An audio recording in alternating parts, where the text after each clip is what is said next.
Our homes today are like little cities, full of different interneting boroughs, like the entertainment district in the living room or the virtual fitness center in the garage. And Xfinity Internet keeps it all running smoothly with reliable speed to power all your devices at once. You get coverage around town, from the financial district home office to the spa. Xfinity Internet keeps your little city humming with reliable speed and coverage. Now that's simple, easy, awesome. Find great offers and value today from Xfinity. Go online or call 1-800-XFINITY to learn more. Restrictions apply.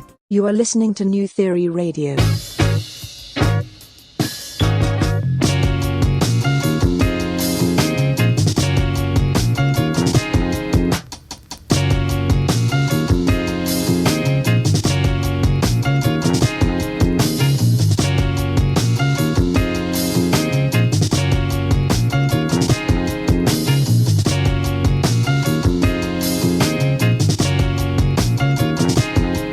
Theory Radio.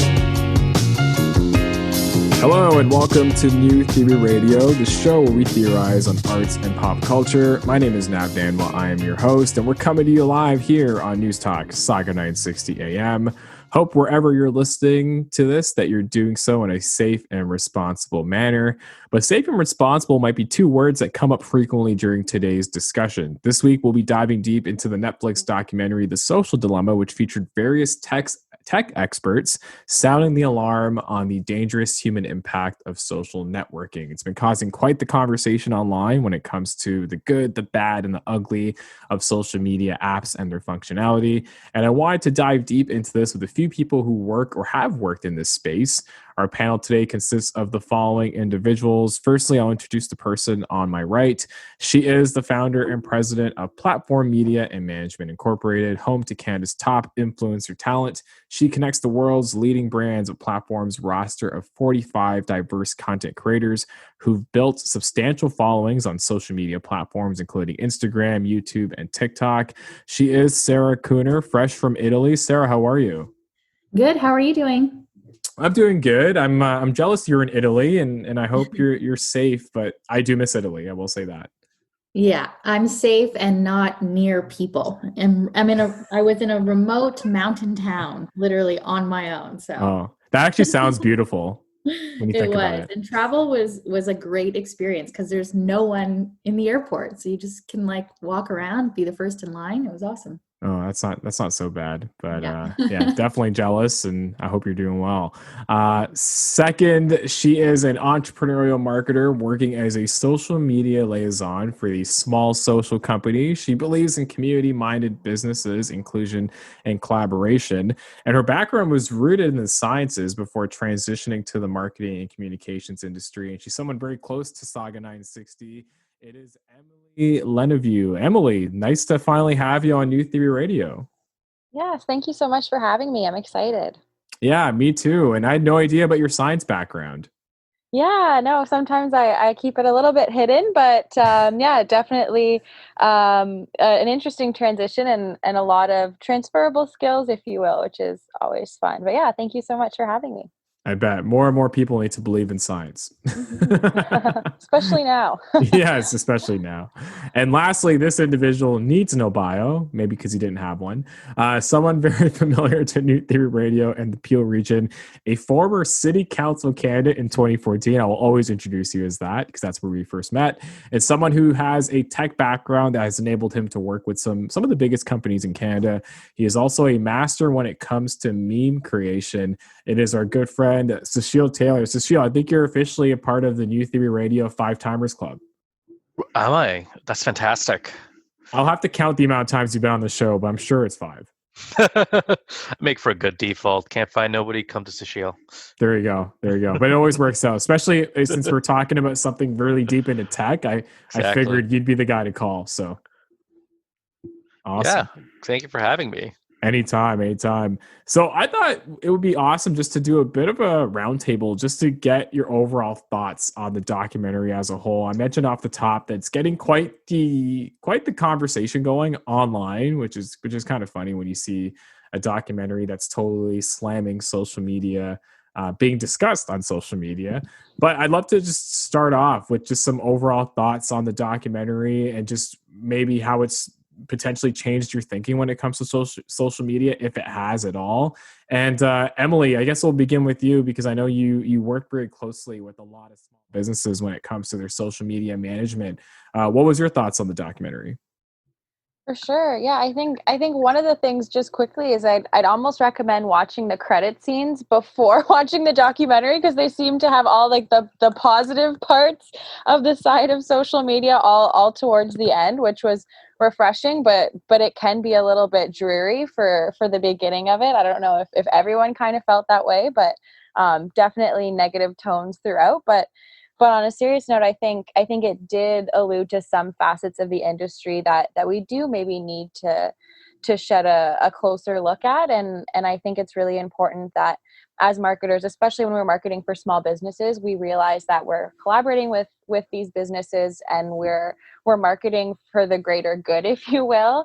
And we're marketing to individuals to either help them or to bring them products and services that will improve their lives, or hopefully bring positivity to their lives. And it's important to make that delineation. Whereas in the documentary, I think they shed light on some more corporate views, perhaps, that can be really scary. And when you are using these marketing tools in a negative way, we need to figure out how we can put different caveats in place to negate that, if that makes sense, I think.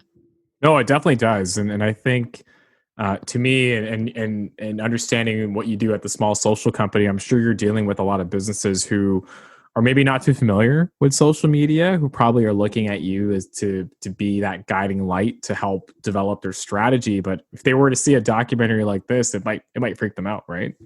Absolutely. Yeah, I've had some individuals come to me and be like, "Oh my goodness, like I can't believe this documentary said those things." Like obviously it's not that bad, but there are people on the other side of the coin that are like, "Oh my goodness, like do you do this?" And I'm like, "Well, no, not quite, or not at all really." And then obviously have to elaborate it into the conversation a little more, but yeah, I've definitely heard both sides.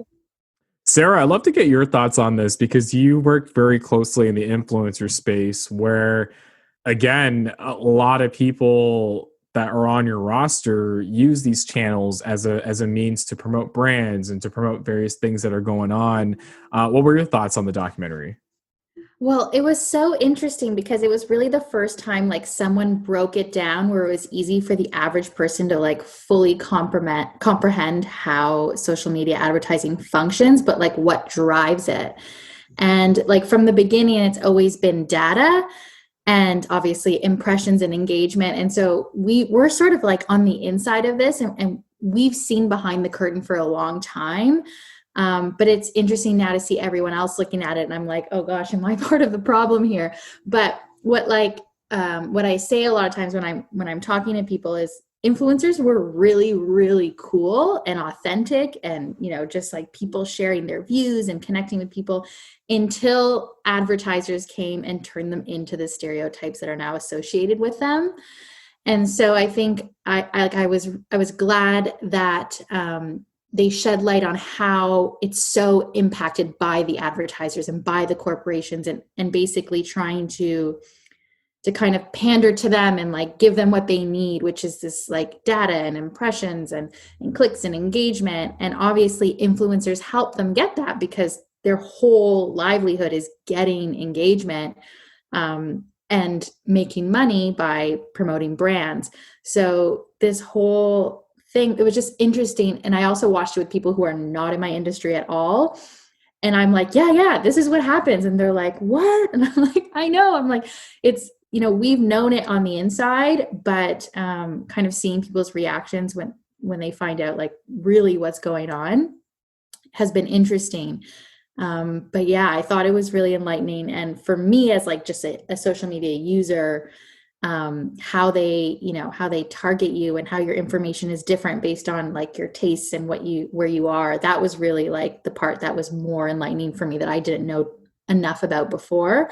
But in terms of advertising, it was like, okay, now everyone knows what's been going on. And your like phone's always listening. Yeah. It's oh yeah, I know that. But it's been really interesting to like see the discussion. But almost every conversation I had the week after it came out was, Have you seen the documentary? Because everyone knows, what my job is. So they all wanted to know my opinion. It's like my livelihood depends on it. Yeah. So Sushil, you are the techie of the panel, and I'm sure you've come across some of this stuff in some of your previous work, or even some of your existing work with some of the tech consulting that you do. What was your thoughts on this documentary, and how would you say it portrayed people who work for some of these companies? I think it's a little bit too dramatic. I think the crux of the messaging is correct. These are really large corporations. They sell our data. We are the product, and the whole spiel. But it was really tough for me to take it seriously when industry best practices were kind of painted in a sinister light. And a good example is A/B testing, right? I was watching it with my sister, and both of us have done A/B testing before in our jobs at a very small enough scale where you're testing whether or not one way to present information is better than another way to present information. And that's just described for a good maybe 3 minutes with sinister backdrop music. And I found that whole sort of juxtaposition kind of absurd, right? And the main reason why is because it's not like marketing research is a brand new thing. Sure, the scale is larger, and the documentary does make that point, but a lot of this does stem from the Mad Men days, where people started getting a little bit more focused on data, doing focus groups and things like that. And these days, you could say that our entire social media feed is a massive focus group. And I think we can have a conversation about that, but it does feel like to an extent, the point that they were trying to make, there were some aspects of it which were kind of overly dramatized. Yeah, I love the fact that you brought that up when it came that A/B testing example, because in some ways when I was watching it, and you're hearing from these former, the former president of Pinterest or the former developer of Google, it really, to me, made it seem like that they were a part of the problem, and now they're fully relieved that they're out of it. And in some ways, it's really painting those organizations in a negative light. But at the same time, it's making them seem like they were the victim, and that the career choice that they made, although they had good intentions, actually ended up, going against their values. And in some ways, it was, and I can see that for someone like you, with some of the things that you mentioned, how in some ways it's like, hey, you're kind of giving us tech people a bad name, right? Yeah. It's like when you have the job, your job is to do A/B testing.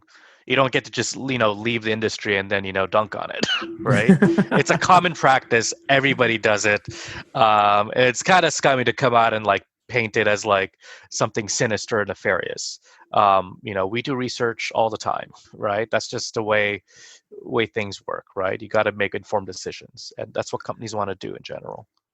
I'm curious, this is more of a question for anybody on the panel. Did this documentary influence any changes to your own personal social media use? Did anyone take a hiatus? Did anyone notice that they needed a break and they tried to not use their devices? Or based on your sort of careers, it was almost impossible to do that? Oh, it's impossible for me. I have to watch 45 people and what they're doing all day, every day. Oh, wow. But for a long time before this, I stopped all push notifications a year ago. And so watching, I was like, okay, good. I did a good thing. And so that was good. But to be honest, I think I grabbed my phone 45 times during the documentary to check social media. So no, I don't think it made me change anything. But I think it's having more awareness of what you're consuming. So you can just, that what you're consuming it's an algorithm that has been created for you. So you can kind of take it now and understand what it is that you're consuming, while still consuming it. It's just that you have more awareness now. Yeah. And I have to agree, because part of my day job really relies heavily on social, and I am someone that uses social media even when it comes to promoting the show or just in my everyday life. And in some ways, after watching the documentary, I was like, oh, I'd love to just shut off and not use my device. But then I realized how dependent I am on my device in regards to other aspects of my life that will somewhat make it difficult. Emily, I'm wondering if you felt the same way. Yeah, I mean, likewise to Sarah, definitely. I mean, one was on my phone throughout the documentary, both for career reasons and just personal reasons. I think it's impossible for me to shut off completely. That being said, I think to Sarah's point, it does kind of fall a little bit into the lap of the consumer to set boundaries for themselves, and hopefully we can do a good job at that with small businesses and creating those partnerships where we are allowing for people to take a little bit off of their plate and not be on social media as much. But I think it also kind of fell at an opportune time where with COVID-19, a lot of people are drawn to social media or just drawn to technology more so not out of habit, but out of necessity or just, being at home so much. I think the documentary fell at an interesting time for sure. Yeah, like the one thing we've talked about a lot on this show is screen fatigue. Like I think everyone is just glued to their screens 24/7. That this documentary coming out when it did, obviously people had the time to go watch it, but then it almost makes you think about the pandemic that we're in and the fact that outside of going for a walk in your neighborhood, there's not much to do, right? Outside of your day job. Like you're probably staring at a screen to either go on social media or watch something on Netflix or watch your favorite TV show. And in some ways, it kind of adds to the insanity that we're all facing right now, where it's, hey, this behavior that you're currently allowing yourself to take in is probably not good for you, but what choice do you really have? Oh, absolutely. I'm going to jump in here because, as we mentioned before, I was just in Italy in a small town where people they just live different there. They're really not glued to their phones like we are. And obviously they had been hit by the pandemic really early on and take it very, very seriously. But the way that the pandemic is dramatized here versus there, when I was there, I didn't feel as much anxiety as as soon as I came home, I was riddled with anxiety all over again. But when I was there, everyone was like, okay, we're in a pandemic, we're going to wear a mask, but we're also just going to live our lives and not talk about it 24/7 and not obsess about it. But I came home and it's it's all anyone talks about. It's obsessed. People are obsessed. It's on social media, freaking out. So I think that it's also a cultural thing. The more you are on your phone, the more dramatic life seems because we're being fed this intense clickbait content that gets your heart racing because they want you to click on it and engage with it and get upset or have an emotion. And if you're not on your phone, this little town I was in, everyone's just yeah, we're in a pandemic, but we're living our lives and calm. And it was such a polar opposite experience. And it really was eye-opening for me. Yeah, no, I think that's a great example of just, reality, right? Because I think a lot of people look at social media as a way to get a glimpse of someone's reality. But at times it's kind of hard to really pinpoint that depending on, I guess, the added layer someone puts on their content when they put it out there and how they want it perceived.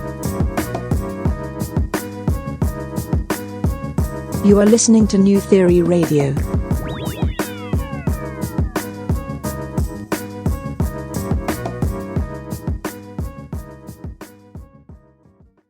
You are listening to New Theory Radio. What I want people to know is that everything they're doing online is being watched, is being tracked. Every single action you take is carefully monitored and recorded. A lot of people think Google's just a search box and Facebook's just a place to see what my friends are doing. What they don't realize is there's entire teams of engineers whose job is to use your psychology against you. The second part of this that I wanted to talk to all three of you about was really the documentary's impact on society. And I actually would like to sort of talk to all three of you based on your day jobs. Sarah, we'll start with you. When it comes to the influencer roster that you manage, have any of the influencers reached out and almost maybe approached you about it and maybe shared some concerns or even just some questions coming out of this documentary, or is it something that's more so business as usual and it's not taking place? Well, it's been quite business as usual because we're rolling into Q4, which is going to be the busiest influencer marketing time of the year with Black Friday and Christmas and everything. And it's a crazy time for the industry. So it's really business as usual. But I think in general, like our influencers, they're really fantastic people who like care about their audiences. And so I found that their content has shifted, not just from the documentary, but from like just where we are, what's happening in the world right now, to being less like aspirational and more relatable, and kind of having discussions with their audience about what's in the documentary, and asking them like how they can shift their content to be whatever their audience needs it to be in order to like for their mental health to not be so impacted. But at the same time, it's like they still need the likes, they still need the engagement, they still need to be pushing out content to make a living. So it's, there's only so much you can do. But I find the content has changed a lot from like that aspirational to more like relatable. That's the only shift I've really seen.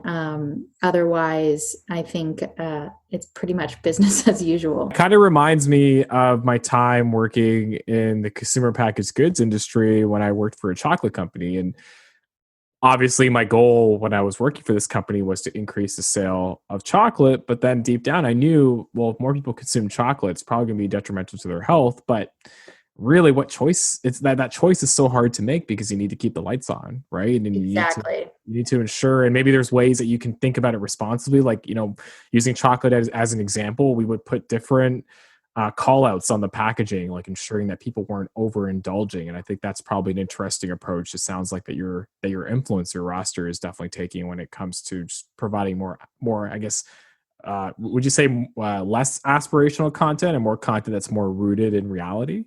Right, because if you realize that people are on their phone consuming your content all day and you're feeding them this like unrealistic lifestyle, you start to feel bad about it, just like the chocolate, right? You start to feel bad that it could be affecting them negatively. So instead, you want to put out content that they can relate to and that makes them feel seen and heard and included and better about themselves and motivated, instead of oh my gosh, I can't afford that, or that's never going to be my life, or I feel bad about my body, or whatever it is. So I think they're starting to realize like how much they impact other people's lives and take that into consideration. Sushil, you talked about earlier how you felt this documentary really showcased almost a negative light on developers, but I'm curious, based on some of the conversations that you had with some of your developer friends about this documentary, what's been like, what are those conversations? How have they, like, what have they centered around? And has there been any thought, knowing how open you are in regards to sharing your opinions, has there been any thought in regards to a potential response from a different perspective? Well, amongst developer friends, the conversation usually trends around one main point, or 2 points rather, and it is the ownership of your own data. And the main reason why is because you have Facebook and Google, amongst the largest companies on the planet, almost $1 billion each. I mean, almost $1 trillion each. Some of them, right? And it goes to show just how much our data is worth. It goes to show just how us, as when we are a product, just how much we are worth to the market. But that's us. That's our data. And arguably, whether it's through regulations or whether it's through restructuring of standards in the industry, I think we got to work towards a model where we own our own data, and then whatever we want to do with it, that's up to us, right? Whether we want to give it to the marketers so they can sell us things a little bit better, sure, as long as the choice is within us. Right now, we don't really have that. Right now, it's like, here's this thing you need that if you want to talk to all of your friends, you got to sign up and give us your information, or you know what, you're shit out of luck. And that's really just the paradigm that we're on. If we can shift it to a model where we own our own data, I think that's really the way to go. The other piece is actually about Elizabeth Warren's trust busting ideas that seem to be kind of gaining hold amongst myself and my developer friends, where we regard these companies as like way too big. There's got to be a method by which we kind of break them down, because we can't allow them to have this much control over our daily lives. But not even that. We just can't allow them to have a monopoly on advertising, right? And that's another thing that needs to be broken up. So, I mean, that's really where our conversations are generally going, more or less like kind of on the technical or implementation or solution-oriented side.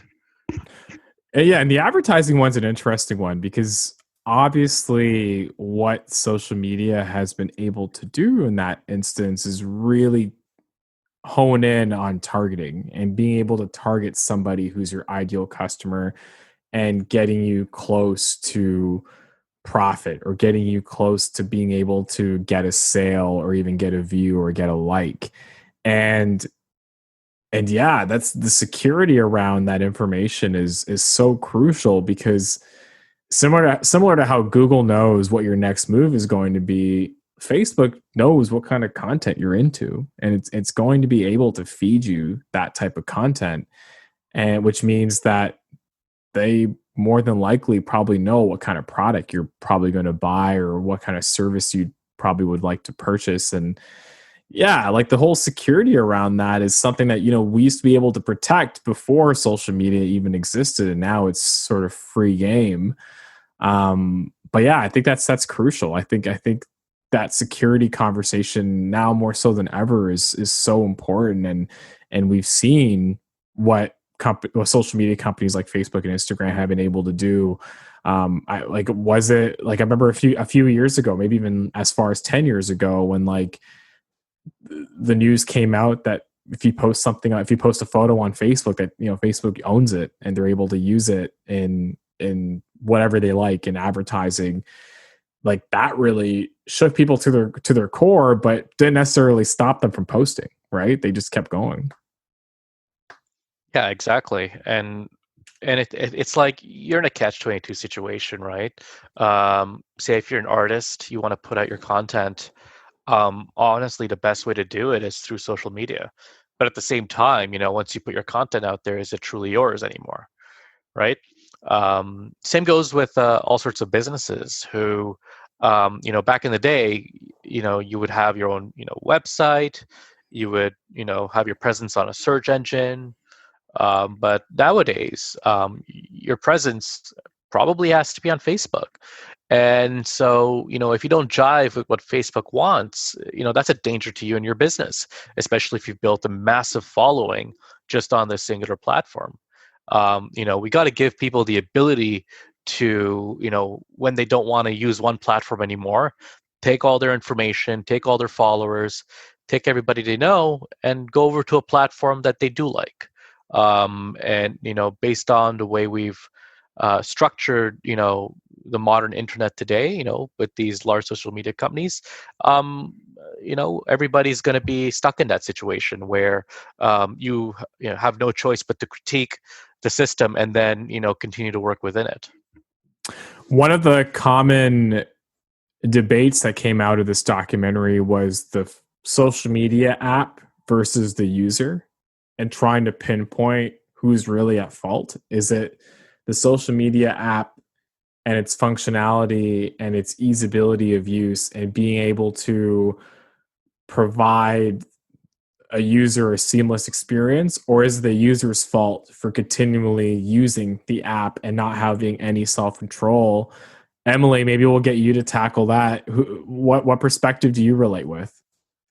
Yeah, it's definitely a tough question, but I think, as I said earlier, I think there is a little bit of responsibility that does ultimately have to fall on the user. That being said, I think as soon as these platforms start to really dial up their monetization, to directly quote the documentary, when they're talking about, one day one platform might want to quite literally dial up how much money they're making per ad or to an extent per person, I think that's when you fall into a difficult gray area where we might need to put a little bit more of policies in place to ensure that these applications don't have as much power as they do. But I do think that we need to set our own boundaries as consumers. And I think businesses are also doing a great job working with marketing agencies to set boundaries for themselves of how many customers they may want to speak to online or how many customers they might want to target. They might be, when we're retargeting ads, for example, we might be whittling down on a specific scope or target audience that might be a smaller one than we were talking about, a couple months ago when we weren't necessarily thinking of our audiences, if that makes sense. So ultimately, I do think we might have to pay a little bit closer attention to these applications as we progress in a digital age. But I do think we can set boundaries as consumers and as businesses. Sara, what are your thoughts? I think, a lot of the pressure to create, more targeted ads, more insights, more data, more engagement is because, there is pressure coming from these large corporations that spend, millions and billions of dollars on advertising. And so I think brands really have created this culture and take little to no culpability for it. And it's really easy to blame the platforms or the apps, but at the end of the day, like, who are they pandering to? So I think that we have to also consider that they are part of this equation as well. So that's really kind of like where it lies for me. And I know that with our creators, our influencers, the algorithms are very frustrating because, they put in a lot of effort to create, this large audience of 100,000, 200, whatever it is, people, and only, 10% of their audience is seeing their content because these algorithms have changed so much to only show people certain content. So it's frustrating on our end. And so hopefully things change, and I wish we'd go back to the chronological feed, but I wish things would change a little bit, but we'll see. Money and power, right? What can we do? Exactly. I think it's really a third party that's going to make any difference here. The one thing I was thinking about as you were talking, Sara, was we did see a movement quite recently of a lot of these big corporations boycotting Facebook in particular. I believe you had companies like Campbell's and I think even P&G that were scaling back or even just completely not using Facebook anymore due to some of these, I guess, privacy issues or just some of the issues that Facebook has been involved in that involve, hate crimes and just, some of the, spewing hate in general. And my whole thing with that is, sure, you can move away from that, but how are you replacing it? Right? Like, what's the replacement strategy? And I think that's something that a lot of these organizations haven't been able to figure out, because I think a lot of people liked using Facebook and social media Absolutely. as a platform because it is cheaper and you could get your dollar to stretch a lot further. Absolutely. Too. And I think a lot of that was timing and performative. And I mean, that's my personal opinion. As a company, we were largely affected by it because people don't understand the difference between an influencer ad and a Facebook ad. So almost all of our campaigns were paused for the month. And when we asked our clients, we said, but you're giving us money, not Facebook. So what? So if the idea here was to stop giving Facebook money for the month, how come you're not supporting these small businesses, these creators? But it was because of optics. And so I think the marketing departments really drove that whole movement. And I'm not sure really at the end of the day, the corporations, I know this is a huge statement to say, but I'm not sure how much they really care. And they'll certainly continue advertising on social media. So I think, that was a bit of a publicity stunt in some way. Sushil, actually, I'd love to get your thoughts on this as well. Like, do you think a boycott is enough? No. If we are talking about how social media is, like, say, addicting to young children, how it makes youth, how it makes teenagers feel, how it impacts them and their mental health. At the end of the day, we're talking about all the issues associated with social media, how these companies are so massive, how they're going to reach a point where they're too big to fail. Let's not beat around the bush here. They need to be regulated at the end of it all. If there's something wrong, I really don't. And consumers are put in this place where it's like, they got to control their own intake, but then at the same time, it's like, they really can't because they're so married to the platforms. It ends up sounding like an addiction, and how we deal with addiction is, for example, we put a tax on cigarettes. Obviously, this is not the same thing, but a good example is what they do in Asia. To ensure that games are not super addicting.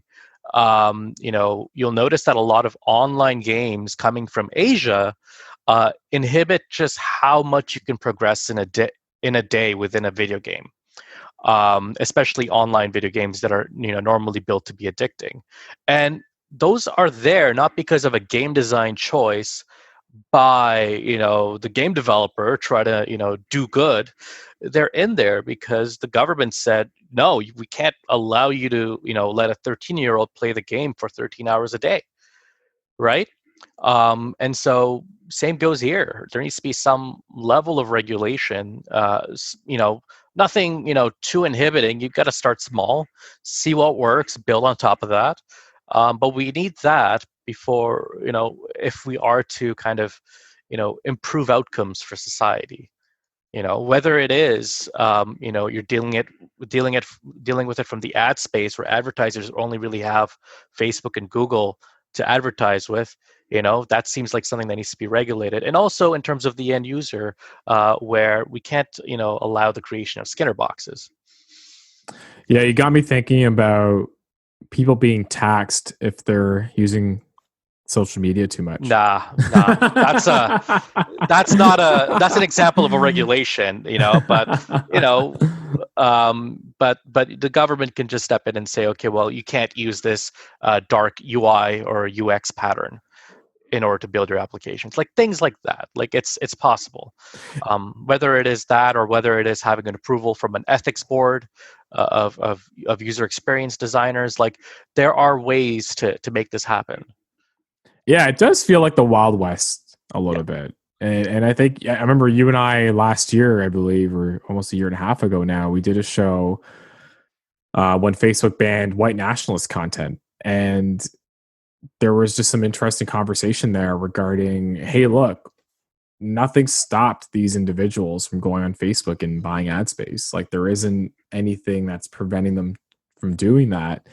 And they obviously had blowback from that community when they decided to make that choice. But again, you're not seeing that type of content on, like right now on TV. Like there are some regulations that are in place for anyone who decides to run a TV spot or a radio ad. So yeah, by all means, I'm totally in agreement. I think finding some form of regulation is important. And on top of it, like whenever countries outside of the USA do want to regulate, Facebook and Google just don't care. They don't listen to us. Mm-hmm. So, I mean, the reality is also one of, does our government even matter to these companies? So, we gotta play up our force and get them to understand that we're the ones that make the rules. You are listening to New Theory Radio.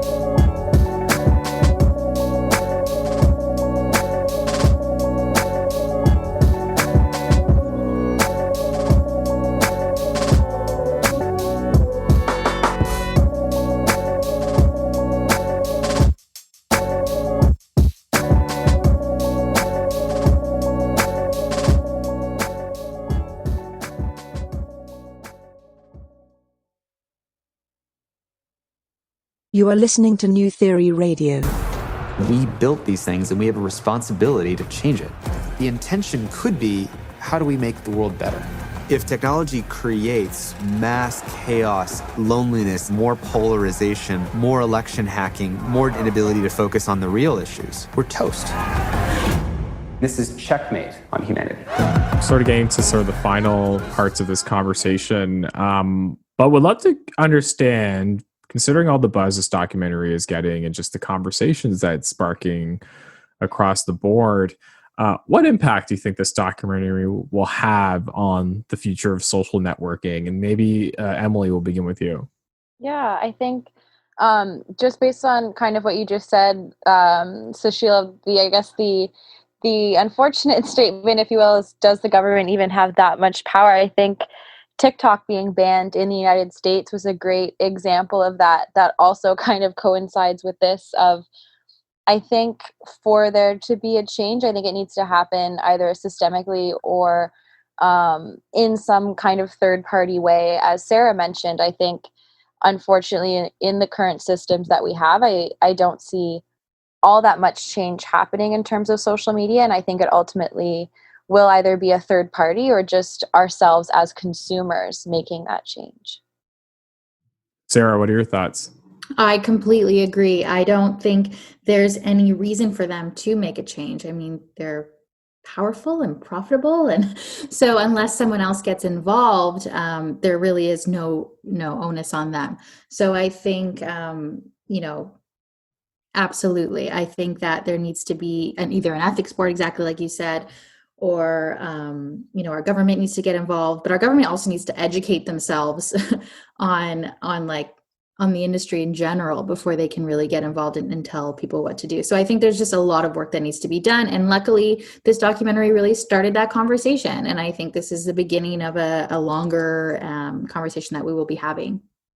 Yeah, it was quite fascinating to see this documentary being discussed on a lot of daytime talk shows this week. So, or even over the last few weeks. So it seems to be, this conversation I think has always been happening, but I think now it's starting to bubble up into mainstream. And I think hopefully people will start to realize what's actually going on and maybe encourage some change to take place. But yeah, I also feel like, again, these organizations are super powerful.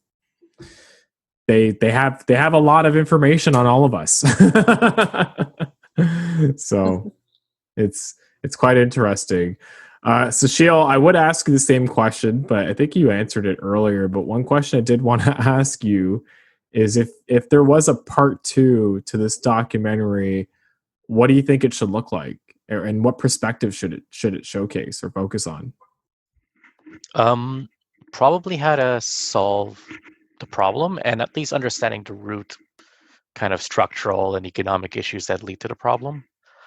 Because a lot of it was just kind of talking about the companies being too big, the companies having far-reaching influence, but it only got that way because of things like the network effect, right? Where you're only going to join a platform where most of the people are, and so as long as a platform can capture 80% of the people in your life, you're going to be drawn towards that platform, and that's really the main crux here.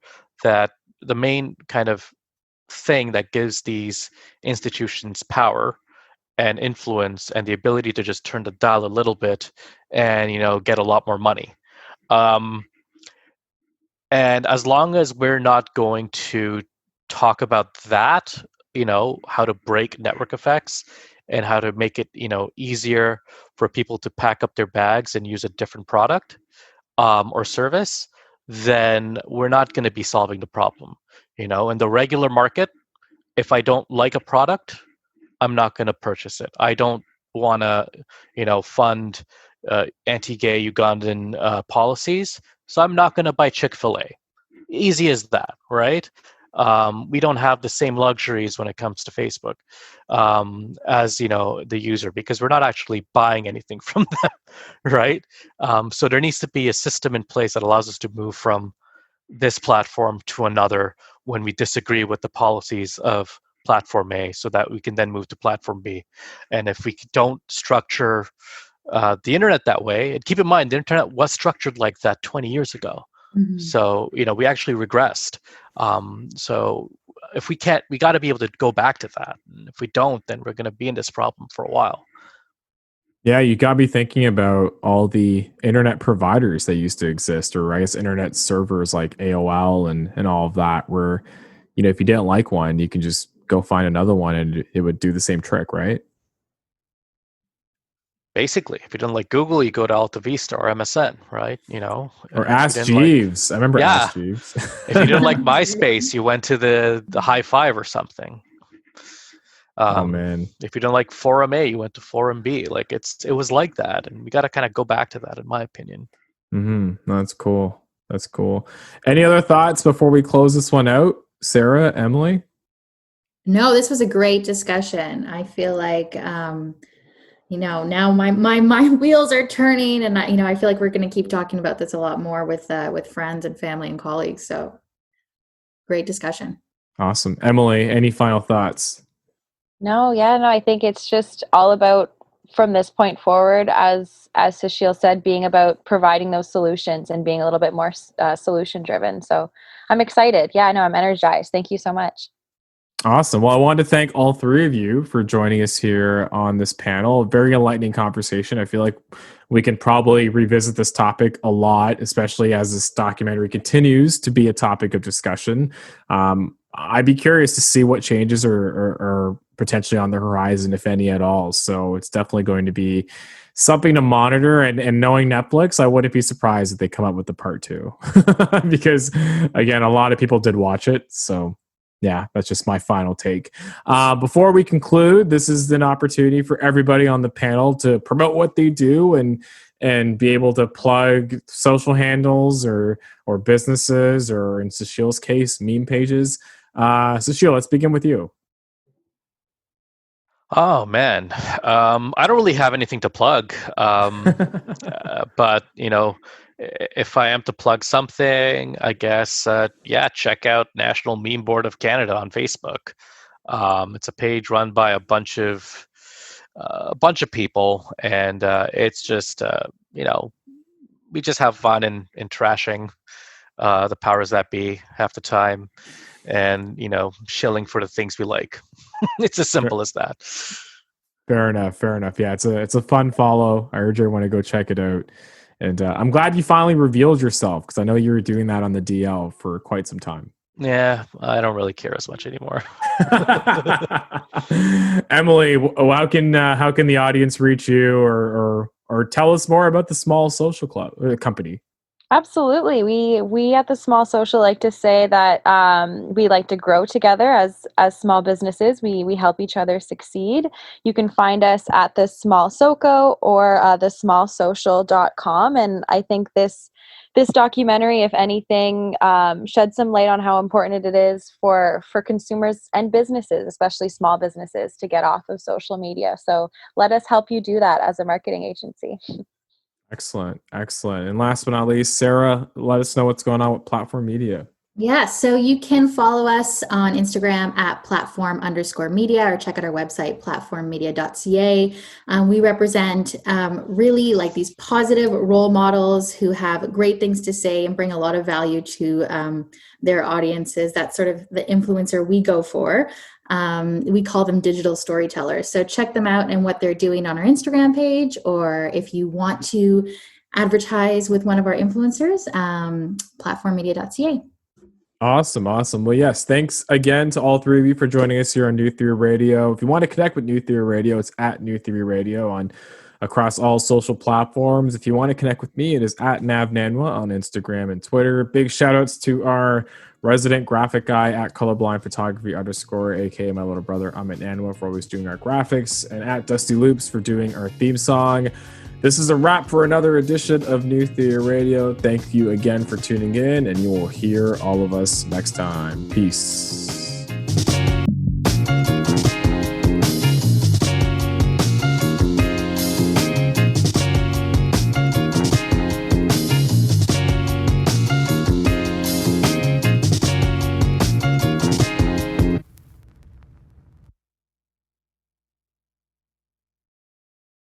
We all have different tastes in music. Some of us like hip-hop, some of us like vaporwave. So shouldn't we all be able to have different wireless options too? Because while one person might need unlimited, shared data might work better for someone else. And other people could be into having a mix of each, all in one plan. But that's their way, exactly the way they want it. It's your wireless, your rules, only with Xfinity Mobile.